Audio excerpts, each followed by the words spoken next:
অবশেষে ভক্ত সমর্থক সবাইকে কাঁদিয়ে না ফেরার দেশে পাড়ি জমালেন ইনকিলাব মঞ্চের মুখপাত্র, জুলাই আন্দোলনের অন্যতম সংগঠক শরীফ ওসমান হাদী। দর্শক, এই মুহূর্তে যুগান্তর লাইভে আপনাদের সবাইকে যুক্ত করেছি আমি মিনহাজুল ইসলাম। বাংলাদেশ জুড়ে এখন শোকের ছায়া নেমে এসেছে বলা যায়।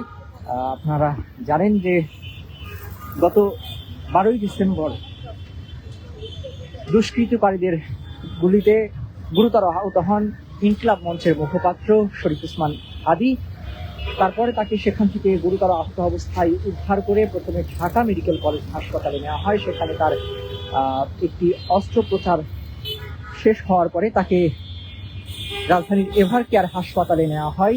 সেখানে চিকিৎসাধীন ছিলেন তিনি এবং তাকে পরবর্তীতে উন্নত চিকিৎসার জন্য সিঙ্গাপুরে নিয়ে যাওয়া হয়েছিল, সেখানেই তিনি রয়েছেন।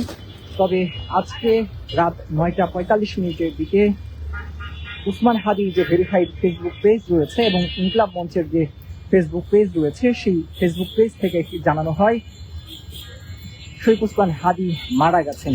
এই খবর ছড়িয়ে পড়ার পরেই কিন্তু দেশব্যাপী শোকের ছায়া নেমে এসেছে। তার ভক্ত সমর্থক যারা রয়েছেন তারা কিন্তু শোকান্বিত হয়ে গেছেন। ফেসবুক জুড়ে এই মুহূর্তে কিন্তু শরীফ ওসমান হাদীকে হারানোর যেই বেদনাদায়ক পোস্ট, সেই পোস্টে কিন্তু সয়লাব পুরো সামাজিক যোগাযোগ মাধ্যম। বিভিন্ন জায়গা থেকে সবাই শরীফ ওসমান হাদীর মৃত্যুতে শোক প্রকাশ করছেন। তো একটু আপনাদেরকে জানিয়ে রাখি যে গত 12ই ডিসেম্বর ভোটার যোগ শেষে, অর্থাৎ গত শুক্রবারে জুমার নামাজ পড়ে ভোটার যোগ শেষে রিকশায় করে ফিরছিলেন তিনি। এ সময় পথে মধ্যে রাজধানীর বিজয়নগর পানির ট্যাঙ্কি এলাকায় কিন্তু তাকে লক্ষ্য করে গুলি ছুড়ে মোটরসাইকেলে চড়ে আসা দুজন দুষ্কৃতকারী এবং তারপরে তিনি সেখানে কিন্তু পড়ে যান। গুরুতর আহত অবস্থায় তার সহকর্মী যারা ছিলেন তারা তাকে উদ্ধার করে প্রথমে ঢাকা মেডিকেল কলেজ হাসপাতালে নিয়ে যান। সেখানে চিকিৎসাধীন অবস্থায় তার একটি অস্ত্রোপচার করা হয়। তারপরে তাকে অবস্থা অত্যন্ত সংকটাপন্ন হয়, তাকে রাজধানীর এভার কেয়ার হাসপাতালে লাইফ সাপোর্টে নেওয়া হয়। সেখান থেকে তার অবস্থা স্থিতিশীল থাকায়, অর্থাৎ অবস্থার কোনো পরিবর্তন না হয়, উন্নত চিকিৎসার জন্য অন্তর্বর্তীকালীন সরকারের পক্ষ থেকে তাকে উন্নত চিকিৎসার জন্য এবং পরিবারের সম্মতিতে সিঙ্গাপুরে নিয়ে যাওয়া হয়। সেখানে চিকিৎসাধীন অবস্থায় ছিলেন তিনি এবং আজকে রাত 9:45 দিকে আনুমানিক জানানো হয় ইনকিলাব মঞ্চের যে সামাজিক যোগাযোগ মাধ্যম ফেসবুকে যে পেজ রয়েছে এবং শরীফ ওসমান হাদী নামে যে ভেরিফাইড পেজ রয়েছে, সেই পেজে থেকে কিন্তু জানানো হয় যে শরীফ ওসমান হাদী মারা গেছেন, তিনি আর নেই। এই খবর ছড়িয়ে পড়ার পরে যেমনটি বলছিলাম যে শোকের ছায়া নেমে এসেছে। একটু ওসমান হাদী সম্পর্কে যদি বলি যে তিনি কিন্তু বিভিন্ন সময় তার কথা এবং বক্তৃতার মধ্য দিয়ে ভারতীয় আধিপত্যবাদের বিরুদ্ধে কথা বলেছিলেন, এরকম তা বলা হয়ে থাকে। এবং জুলাই গণ অভ্যুত্থানের সময় তার যে সক্রিয় ভূমিকা ছিল এবং একই সাথে তিনি ঢাকা 8 আসন, অর্থাৎ আসন্ন যে ত্রয়োদশ সংসদ নির্বাচন, সেই নির্বাচনে ঢাকা 8 আসন থেকে তিনি স্বতন্ত্র সম্ভাব্য প্রার্থী হিসেবে নির্বাচন করার ঘোষণা দিয়েছিলেন। সেই নির্বাচনের জন্যই কিন্তু তিনি ভোটার সংযোগ বা ভোটার ক্যাম্পেইন করছিলেন। সেই ক্যাম্পেইন থেকে ফেরার পথেই কিন্তু তাকে গুলিবিদ্ধ হতে হয় এবং তখন কিন্তু জানানো হয়েছিল যে তিনি ঘাড়ে গুলিবিদ্ধ হয়েছেন। এই মুহূর্তে আমি যে জায়গাটিতে দাঁড়িয়ে রয়েছি, রাজধানীর ঢাকা বিশ্ববিদ্যালয়ের প্রবেশ মুখ, অর্থাৎ আবরার ফাহাদ চত্বর, সেই আবরার ফাহাদ চত্বরের ঠিক কাছে এই আবরার ফাহাদ স্মৃতি যে স্তম্ভ তৈরি করা হয়েছে, আবরার ফাহাদ যে চত্বর তৈরি করা হয়েছে, বলা হয়ে থাকে যে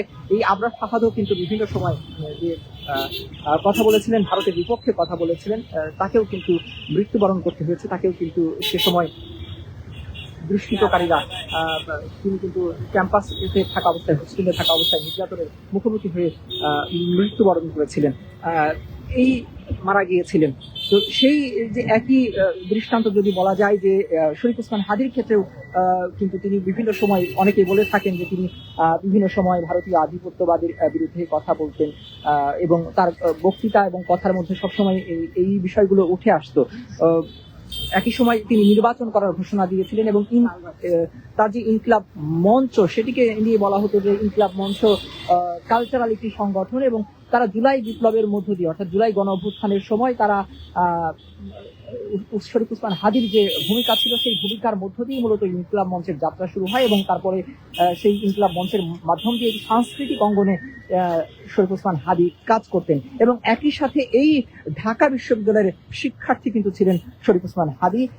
এই ক্যাম্পাসেই কিন্তু তিনি দীর্ঘ সময় কাটিয়েছেন। এই ঢাকা বিশ্ববিদ্যালয়ে পড়াশোনা শেষে তিনি, আমরা যতটুকু জানতে পেরেছি, যে একটি বেসরকারি বিশ্ববিদ্যালয়ে শিক্ষকতা করতেন। পাশাপাশি রাজনীতিতে কিন্তু তিনি সক্রিয় হয়েছিলেন, বিশেষ করে জুলাই গণ অভ্যুত্থানের পর থেকে তিনি রাজনীতিতে সক্রিয় এবং তিনি সবসময় বিভিন্ন সময় কিন্তু এই রাজনৈতিক যে বক্তৃতা, সেই বক্তৃতার মধ্য দিয়ে তার যে ভক্ত অনুসারী যারা ছিলেন তাদের মনের মধ্যে কিন্তু তিনি জায়গা করে নিয়েছিলেন। আমরা দেখেছি যে ইনকিলাব মঞ্চের মুখপাত্র শরীফ ওসমান হাদী যখন গুলিবিদ্ধ হন, তারপর থেকে কিন্তু তার এই গুলিবিদ্ধ হওয়ার ঘটনাকে কেন্দ্র করে বিভিন্ন রাজনৈতিক দল, রাজনৈতিক সংগঠন, সামাজিক সংগঠন তারা কিন্তু বিভিন্ন সময় প্রতিবাদ মিছিল করে আসছিল। গতকালকেও আমরা দেখেছি যে এই শরীফ ওসমান হাদীর মৃত্যুর পর ভারতের যে বিবৃতি, সেই বিবৃতির প্রতিবাদ জানিয়ে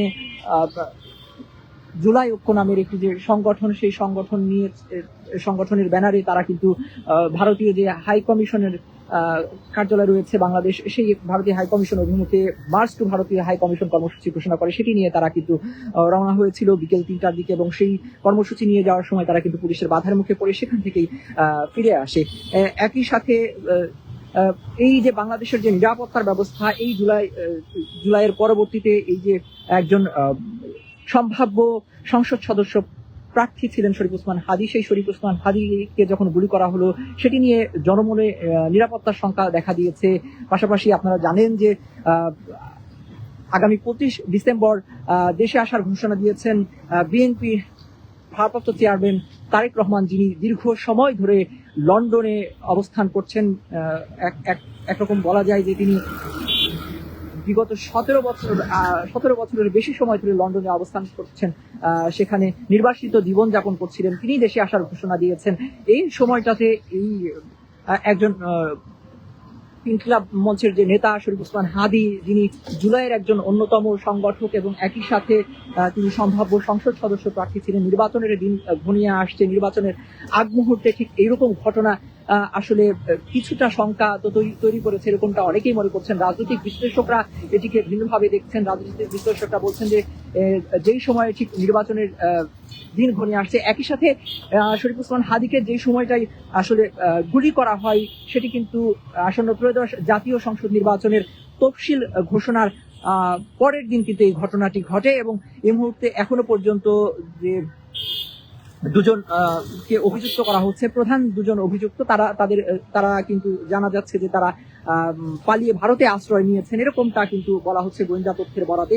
ইতিমধ্যেই এই ঘটনার সাথে জড়িত যারা রয়েছে তাদের বেশ কয়েকজনকে আটকও করেছে, গ্রেপ্তারও করেছে আইন শৃঙ্খলা রক্ষাকারী বাহিনীর সদস্যরা।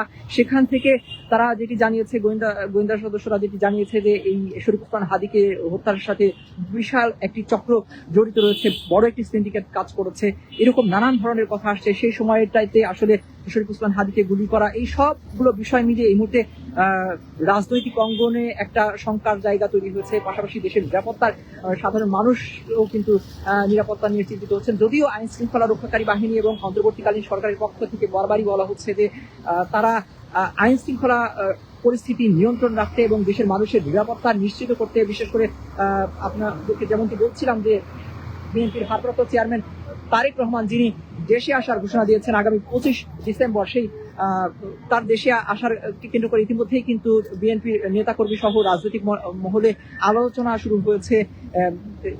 নিরাপত্তার বিষয়গুলো নিয়ে বারবারই কিন্তু আলোচনা হচ্ছে। সেই মুহূর্তে আসলে এই যে শরীফ কিন্তু এক ধরনের প্রশ্ন তৈরি করেছে, আসলে নিরাপত্তা নিয়ে যে শঙ্কার জায়গা, সেই শঙ্কার জায়গাটাতে আরেকটু ভাবাচ্ছেন তাদেরকে। আসলে যত সংসদ নির্বাচনের দিন ঘনিয়ে আসছে সেই সময়টাতে আসলে কি ঘটতে যাচ্ছে, বা এখনো পর্যন্ত এই যে আইন শৃঙ্খলা পরিস্থিতি সেটি আসলে অবনতি হচ্ছে কিনা, নাকি এই ধরনের নানান প্রশ্ন আসলে জনমনে তৈরি হয়েছে, রাজনৈতিক অঙ্গনে তৈরি হয়েছে। ইতিমধ্যে আমরা দেখেছি যে একজন সংসদ সদস্য প্রার্থী ছিলেন, যিনি বাংলাদেশ জাতীয়তাবাদী দল বিএনপি থেকে মনোনয়ন পেয়েছিলেন। সেই মনোনয়ন পাওয়ার পরে, দলীয় মনোনয়ন পাওয়ার পরে তিনি কিন্তু নির্বাচন করার ঘোষণা দিয়েছিলেন, কিন্তু তিনিও কিন্তু বলেছেন তার যে নিরাপত্তার শঙ্কার জায়গা থেকেই তিনি বলেছেন যে নিরাপত্তাহীনতার কথা চিন্তা করে পারিবারিক তার পরিবারের সদস্যরাও চাচ্ছেন না যে তিনি নির্বাচন করেন, সে জায়গা থেকে তিনি নির্বাচন থেকে সরে আসার ঘোষণা দিয়েছেন। ঠিক এই মুহূর্তে আজকের একটি খবর যদি বলি যে আজকে কিন্তু জাতীয় নাগরিক পার্টি এনসিপির একজন নেত্রী যিনি জুলাই গণ অভ্যুত্থানের সময় সামনের সারিতে ছিলেন, তিনিও কিন্তু তার আজকে লাশ উদ্ধার করা হয়েছে। পুলিশ যদিও আইন শৃঙ্খলা রক্ষাকারী বাহিনীর সদস্যরা বলেছেন যে আত্মহত্যা করেছে তারা, কিন্তু তিনি আত্মহত্যা করার পূর্ব মুহূর্তে যে সামাজিক যোগাযোগ মাধ্যমে যে পোস্ট গুলো দিয়েছিলেন সেই পোস্টগুলো নিয়ে আলোচনা হয়েছে এবং তিনি লিখেছিলেন, কেউ কেউ বলছেন যে শরীফ ওসমান হাদিকে নিয়ে তিনি পোস্ট করেছিলেন, তারপরেই কিন্তু তার লাশ আজকে উদ্ধার করা হয়েছে। এটা নিয়েও আজকে বিকেলে কিন্তু বিক্ষোভ কর্মসূচি পালন করেছে জাতীয় নাগরিক পার্টির যে ছাত্র সংগঠন আছে, ছাত্র শক্তি, তারা সহ কিন্তু বিক্ষোভ করে এই ঘটনার সাথে যারা জড়িত তাদের বিচারের দাবি করেছেন। এবং এই যে ঘটনা, একটার পর একটা যে ঘটনা, সবগুলো ঘটনায় আসলে দেশের যে নিরাপত্তা, সার্বিক নিরাপত্তা, সেটি নিয়ে জনমনে প্রশ্ন তৈরি হচ্ছে, জনমনে আতঙ্ক তৈরি হচ্ছে, আশঙ্কা করছেন অনেকেই যে আসলে কি ঘটতে যাচ্ছে। এই মুহূর্তে অনেকটাই শোকান্বিত দেশের মানুষ বলা যায়। যে ওসমান হাদি অনেকের কাছে জনপ্রিয় হয়ে উঠেছিলেন, বিশেষ করে তার বড় একটা সমর্থকদের বড় একটা অংশ ছিল বিভিন্ন রাজনৈতিক দলের মধ্য থেকেও তার কিন্তু ভক্ত সমর্থকরা ছিলেন। তারা কিন্তু শোক প্রকাশ করছেন, তারা আতঙ্কিত হয়েছেন এবং এই ঘটনার পরে তারা এই ঘটনার সাথে যারা জড়িত রয়েছেন তাদের বিচার দাবি করছেন। এরকম দফায় দফায় কিন্তু তারা সভা সমাবেশ করে শরীফ ওসমান হাদির কে হামলার ঘটনার সাথে যারা জড়িত, আজকেও কিন্তু আমরা দেখেছি যে শহীদ মিনারের একটি সংগঠন তারা শরীফ ওসমান হাদির উপরে হামলাকারীদের দ্রুত আইনের আওতায় নিয়ে এসে এবং তারা যদি ভারতে পালিয়ে আশ্রয় নিয়ে থাকে সেখান থেকে তাদেরকে ফিরিয়ে দেওয়ার আহ্বান জানানো হয়েছে ভারতকে। সব মিলিয়ে আসলে এই মুহূর্তে একটি নতুন চিন্তার ভাঁজ তৈরি করেছে শরীফ ওসমান হাদির মৃত্যু। এবং এই ঘটনাটি কিন্তু আসলে আজ আগামীকালকে বিকেলে জমায়েত হওয়ার ঘোষণাও দিয়েছিল শরীফ ওসমান হাদির পক্ষ থেকে, শাহবাগে জমায়েতের ডাকও দেওয়া হয়েছিল। এই সব মিলিয়ে আজকে আসলে এই খবরটি শোনার জন্য অনেকেই হয়তো প্রস্তুত ছিলেন না। শরীফ ওসমান হাদির মৃত্যুর খবর শুনবেন, প্রত্যেকেই প্রত্যাশা করেছিলেন, তার ভক্ত সমর্থক যারা রয়েছেন, তার কর্মী বা সমর্থক যারা রয়েছেন, তারা আসলে প্রত্যাশা করেছিলেন হয়তো একটি সুখবর বা একটি সুসংবাদ তারা পাবেন। কিন্তু শেষ পর্যন্ত আসলে তাদের সবাইকে কাঁদিয়ে আসলে তাকে না ফেরার দেশেই পাড়ি জমাতে হয়েছে, না ফেরার দেশেই তিনি পাড়ি জমিয়েছেন।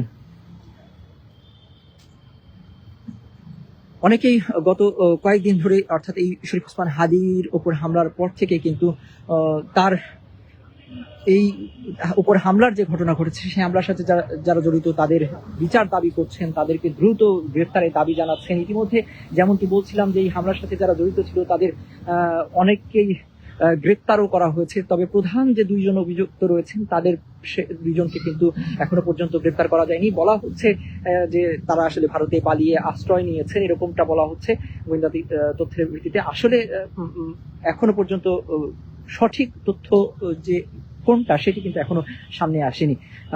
সব মিলিয়ে এই মুহূর্তে বলা যায় যে রাজনৈতিক অঙ্গনে রাজনৈতিক নেতারাও কিন্তু ইতিমধ্যে শোক জানিয়েছেন। ইসলামী আন্দোলন বাংলাদেশের সহ জামায়াত বিএনপির নেতারা কিন্তু ইতিমধ্যেই বিভিন্ন জায়গায় তারা শোক প্রকাশ করেছেন।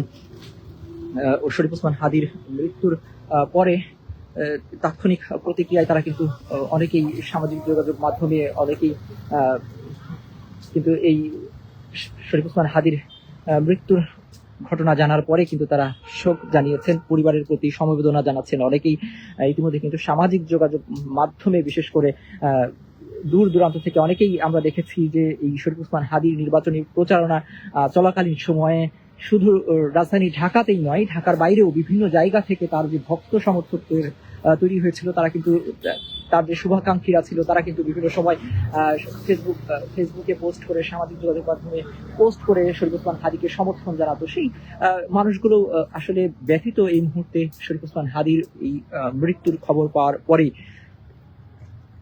সব মিলিয়ে হাসপাতালে চিকিৎসাধীন অবস্থায় সিঙ্গাপুরে আজ বাংলাদেশ সময় রাত 9:45 দিকে কিন্তু শরীফ ওসমান হাদি মৃত্যুর খবর আসে। আমরা মৃত্যুর খবর পাই এবং তিনি মারা যান এরকমটা জানানো হয় শরীফ ওসমান হাদির যে ফেসবুক পেজ রয়েছে, ভেরিফাইড ফেসবুক পেজ, সেই পেজ থেকে। দর্শক, এই ছিল এখন পর্যন্ত শরীফ ওসমান হাদির বিষয়ে সবশেষ তথ্য, যেটি আপনাদেরকে জানাচ্ছিলাম এতক্ষণ।